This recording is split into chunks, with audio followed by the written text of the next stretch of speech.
योग प्राणायाम करता हूं, उसके साथ कुछ नियम मैंने बनाए हैं, वो नियम का पालन करता हूं और वही नियम आपको बताना चाहता हूं। स्वामी जी पालन करते हैं, मैं करता हूं, हमारे लाखों योग शिक्षक करते हैं और इन नियमों का पालन करने से हमको इतना लाभ हुआ है कि कभी बीमारी आती नहीं। 15 साल से मैंने हर बार मेरा बीपी चेक किया, नॉर्मल है, शुगर नॉर्मल है, ट्राइग्लिसराइड्स नॉर्मल है, कोलेस्ट्रॉल नॉर्मल है। पिछले 15 साल में कभी सर्दी जुकाम भी नहीं हुआ, गला भी नहीं बैठा, कभी हॉस्पिटल नहीं देखा, कभी डॉक्टर के पास नहीं गए, क्योंकि जरूरत नहीं पड़ी। और वो जरूरत नहीं पड़ी क्योंकि हम निरोगी हैं, स्वस्थ हैं। ये निरोगी और स्वस्थ होने के लिए आयुर्वेद की एक छोटी सी जानकारी आपसे मैं शेयर करना चाहता हूं। आयुर्वेद में ये कहा गया है कि किसी भी व्यक्ति को निरोगी होना है, रोगमुक्त होना है, तो अपने जीवन में 3 बातों का ध्यान रखे। अपना वात, पित्त और कफ तीनों का संतुलन रखे। वो 3 तरह के दोष हैं हमारे शरीर में, वात, पित्त, कफ। आपने सुना होगा, ये त्रिदोष आधारित शरीर है। जब वात बहुत बिगड़ जाता है तो 80 से ज्यादा रोग आते हैं। जब पित्त बहुत बिगड़ जाता है तो लगभग 46 से 50 रोग आते हैं। और जब कफ बिगड़ जाता है तो 28 रोग आते हैं। और वात, पित्त, कफ तीनों बिगड़ जाएं तो 148 रोग आते हैं। सर्दी, खांसी, जुकाम से लेकर और कैंसर तक जो आखिरी रोग माना जाता है, ये सब वात, पित्त, कफ के बिगड़ने का खेल है। तो इस देश के आयुर्वेद चिकित्सा के सबसे महान लोगों में से कुछ नाम आप जानते हैं, जैसे चरक ऋषि, जैसे सुश्रुत ऋषि। ऐसे एक ऋषि हुए बाघभट्ट। बाघभट्ट ऋषि ने एक पुस्तक लिखी है, उसका नाम है अष्टांग हृदयम, और एक पुस्तक लिखी है, उसका नाम है अष्टांग संग्रहम। इन दोनों पुस्तकों में उन्होंने 7000 नियम बताए हैं। उनमें से 4 बताता हूं, अच्छे लगे तो आज से ही पालन करो और दूसरों को भी बताओ, ताकि कोई भी इन नियमों का पालन करे तो बीमार ही ना पड़े। ये चारों नियम हैं वात, पित्त और कफ को संतुलित रखने के लिए। अब वात, पित्त, कफ तीनों एक साथ आपके संतुलित रहें तो उसके लिए पहला नियम है, खाना खाने के तुरंत बाद पानी नहीं पीना। ये पहला नियम है। आप बोलेंगे ये तो बड़ी मुश्किल बात है, खाना खाते ही पानी पीते हैं हम तो सबके सब, और बिना पानी पिए खाना ही नहीं खाते।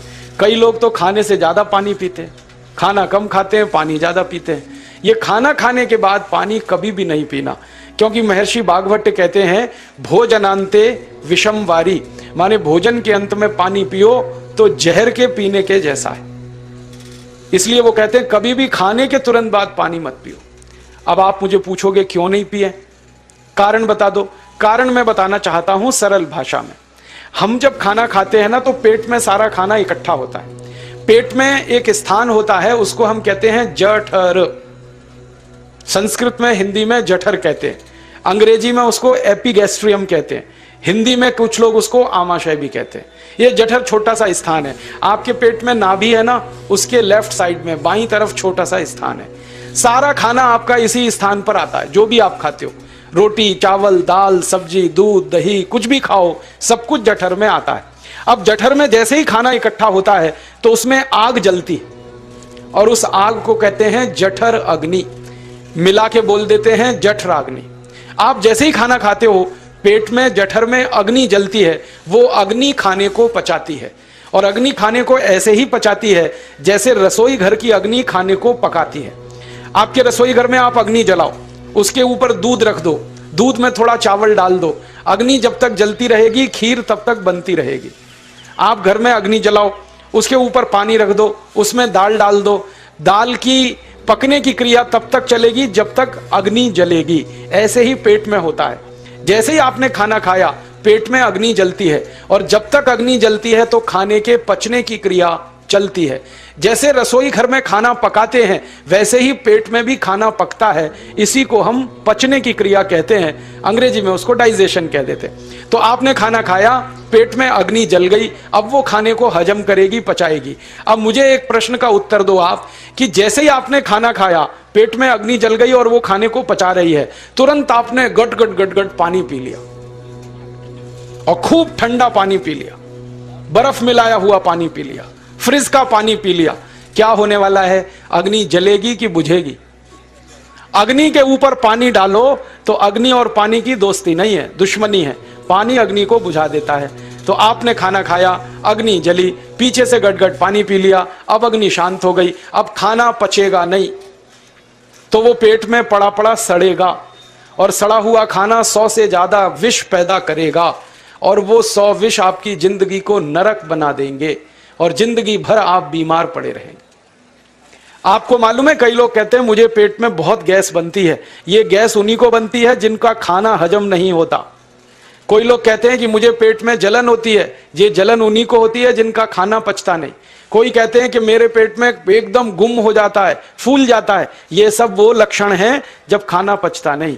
तो खाना पचेगा नहीं तो सड़ेगा, सड़ेगा तो विष पैदा करेगा, और वो विष आपको बीमार करेंगे। इसलिए महर्षि बागभट्ट ने कहा, खाना खाते ही पानी मत पियो। समझ में आया? फिर आप बोलोगे कितनी देर तक नहीं पिए? कम से कम 1 घंटे तक। 1 घंटे बाद पानी पियो। आप बोलोगे जी 1 घंटा क्यों? ये जो अग्नि जलने की क्रिया है ये लगभग 1 घंटे तक ही चलती है पेट में, उसके बाद अग्नि अपने आप शांत हो जाती है, उसके बाद पानी पी लो। तो खाना अगर 10 बजे खाया तो 11 बजे पानी पियो, 11 बजे खाया तो 12 बजे पियो, 12 बजे खाया तो 1 बजे पियो, 1 घंटे बाद पानी पियो। अब आपके मन में यह सवाल आ सकता है कि खाना खाने के पहले पी लें क्या? हाँ पी लो, 40 मिनट पहले पेट भर के पानी पी लो। 10 बजे खाना खाना है, 9:20 पे खूब पानी पी लो, जितना पी सकते हो। 11 बजे खाना खाना है, 10:20 पे पी लो, खूब पानी पी लो, 40 मिनट पहले। आप और एक सवाल पूछ सकते हो कि अच्छा ठीक है, खाने के बाद पानी तो नहीं पिएंगे, कुछ और पी सकते हैं क्या पानी को छोड़कर? तो उसके लिए बागभट्ट जी कहते हैं कि खाने के तुरंत बाद अगर पीना है तो दही की लस्सी पियो, मट्ठा। खाने के बाद अगर तुरंत पीना है तो फलों का रस पियो, गन्ने का रस पी लो, संतरे का रस पी लो, मौसमी का रस पी लो, अनार का रस पी लो। अब आप कहोगे ये सब महंगी महंगी चीजें बता रहे हैं, गन्ने का रस, संतरे का रस, अनार का रस, पैसे तो है नहीं। तो सबसे सस्ता रस है नींबू का ही रस पी लो, शिकंजी बना के पी लो, वो तो सबसे सस्ता है। तो खाना खाने के बाद या तो दही की लस्सी पियो या रस पियो। और एक तीसरी चीज है, दूध पी सकते। तो खाने के तुरंत बाद पीना है तो दही की लस्सी या मट्ठा, खाने के तुरंत बाद पीना है तो कोई फल का रस, खाने के तुरंत बाद पीना है तो दूध। पानी 1 घंटे बाद पियो।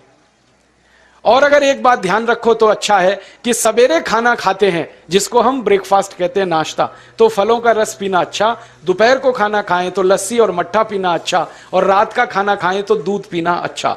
जो लोग इस नियम का पालन कर सकते हैं जिंदगी में कभी भी 80 रोग उनको नहीं हो सकते। वात पित्त कफ तीनों ही इस एक छोटे से नियम से संतुलित रहते हैं। तो ये पहला नियम मैंने आपसे कहा। दूसरा नियम एक और है, और वो नियम ये है कि पानी कभी भी पियो, घूट घूट भर के पियो। जैसे गरम चाय पीते हैं, गरम कॉफी पीते हैं, गरम दूध पीते हैं, एक एक घूट भर के, एक एक सिप करके, ऐसे ही पानी पीने की आदत डालो। ये मुंह में एक बार गिलास लगा लिया, गटागट उसको खाली कर दिया, ये तरीका गड़बड़ है। 1 घूट पानी, 2 घूट पानी एक बार में उतना ही पियो। आप बोलोगे ये क्या चक्कर है? बात ऐसी है कि एक एक घूट पानी जब हम पीते हैं तो मुंह की लार पानी के साथ मिलकर पेट में अंदर जाती है, और ये जो मुंह की लार होती है ये क्षारीय होती है और पेट में हमेशा अम्ल बनता रहता है। तो 1 घूट पानी पिया, मुंह की लार इसके साथ अंदर गई, 2 घूट पिया और ज्यादा गई, बार बार लार अंदर जाएगी तो क्षार पदार्थ पेट के अम्ल के साथ मिलेगा। पेट में अम्ल बनता है, मुंह में लार क्षारीय होती है। तो ये क्षार को अम्ल में मिला दिया जाए और ये अच्छे तरीके से मिलकर पेट में जाए तो कभी भी कोई व्यक्ति के पेट को अम्लता नहीं होती, एसिडिटी नहीं होती। और पेट में अम्लता नहीं होती तो रक्त में अम्लता नहीं होती, और जिनके रक्त में अम्लता नहीं होती उनकी जिंदगी में कभी भी वात पित्त कफ के असंतुलन की स्थिति पैदा नहीं होती। इसलिए पानी घूट घूट करके पीना। मैं आपको एक छोटा सा मेरा ऑब्जर्वेशन बताता हूं, परीक्षण। आप भारत देश में या दुनिया में कहीं भी जाओ, मनुष्य को छोड़कर पशु पक्षियों को देखना शुरू करो, वो पानी कैसे पीते। किसी चिड़िया को पानी पीते हुए देखो, किसी पक्षी को पानी पीते हुए देखो, वो चोंच के 1 बूंद ही के बराबर ही पानी उठाता है। एक बार में 1 बूंद पानी लेगा, फिर थोड़ी देर चोंच चलाएगा, फिर पिएगा, फिर दूसरी बूंद लेगा, फिर चोंच चलाएगा, फिर पिएगा, फिर तीसरी बूंद। एक एक बूंद पक्षी पानी पीता है। कुत्ते को पानी पीते हुए देखो, चाट चाट के पानी पीता है। शेर को पानी पीते हुए देखो, चाट चाट के पानी पीता है। जितने जानवर चाट कर पानी पीते हैं, जितने पक्षी एक एक घूंट पानी पीते हैं, किसी भी पक्षी और किसी भी जानवर को डायबिटीज नहीं है, किसी को अर्थराइटिस नहीं है, कोई पक्षी ओवरवेट नहीं है, कोई पशु ओवरवेट नहीं है। वो सब स्लिम और ट्रिम हैं, क्योंकि वो इतने होशियार हैं कि पानी चाट के पीते हैं या घूट घूट करके पीते। अब मुझे ये हैरानी होती है कि ये पशु पक्षियों को कौन सिखाता है? वो अपने जन्म से ये ज्ञान सीख के आते हैं। उनका कोई गुरु नहीं है, उनका कोई विद्यालय नहीं है, उनके कोई प्रशिक्षण शिविर नहीं लगते, फिर भी उनको इतनी अकल है कि पानी घूट घूट पीना। और हम ये मनुष्य जिनके इतने गुरु, इतने विद्यालय, इतने कॉलेज, सीखने वाले, सिखाने वाले, और हम मूर्खों के मूर्ख गटागट पानी पीते रहते हैं। तो पानी पीने का तरीका बदल दो, घूट घूट भर के पानी पियो। ये दूसरा नियम है। तीसरा नियम है कि जिंदगी में कितनी भी प्यास लगे, ठंडा पानी कभी मत पियो। बर्फ डाला हुआ पानी, फ्रिज में रखा हुआ पानी, वाटर कूलर का पानी जिसका तापमान बहुत कम है, ये कभी मत पीना। क्यों? क्योंकि शरीर आपका गर्म है और पानी ठंडा है। अब होता क्या है वो मैं समझाता हूं सरल भाषा में। पेट तो गर्म है, अब इसमें ठंडा पानी डाल दिया आपने, तो अंदर झगड़ा होता है। और झगड़ा क्या होता है? या तो पानी पेट को ठंडा करेगा या पेट पानी को गर्म करेगा। अगर पानी ने पेट को ठंडा कर दिया तो पेट के ठंडा होते ही हृदय ठंडा होता है, हृदय के ठंडा होते ही मस्तिष्क ठंडा होता है, मस्तिष्क के ठंडा होते ही आदमी ठंडा होता है, और आदमी ठंडा होते ही राम नाम सत्य होती है। आपको मालूम है, जब शरीर ठंडा पड़ जाता है तो घर में भी नहीं रखते, निकाल के बाहर सड़क पे रख देते। जो घर आपने बनाया अपनी मेहनत से, शरीर के ठंडा पड़ते ही निकाल बाहर करते हैं उस घर में से, और फिर चिल्लाने लगते हैं, लेके जाओ, जल्दी लेके जाओ, इसको जला के आओ। माने ठंडे शरीर की इज्जत नहीं है। तो ठंडा पानी क्यों पी रहे हो भाई? बंद कर दो। कोई जानवर ठंडा पानी नहीं पीता, कोई पक्षी नहीं पीता। तो आप ये ठंडा पानी पीना बंद करो, सादा पानी पीना शुरू करो। और गर्मी के दिनों में बहुत अगर आपको तकलीफ है तो मिट्टी के घड़े का पानी पी लेना, फ्रिज का और बर्फ का नहीं पीना। ये तीसरा नियम है। और चौथा और आखिरी नियम है कि आप सवेरे ही सवेरे जब सोकर उठते हो तो सबसे पहले पानी पियो। जैसे ही आपकी आंख खुल गई तो पहले 2-3 गिलास पानी पी लो, उसके बाद आप टॉयलेट में जाओ। उठते ही पानी पियोगे तो 2 फायदे हैं।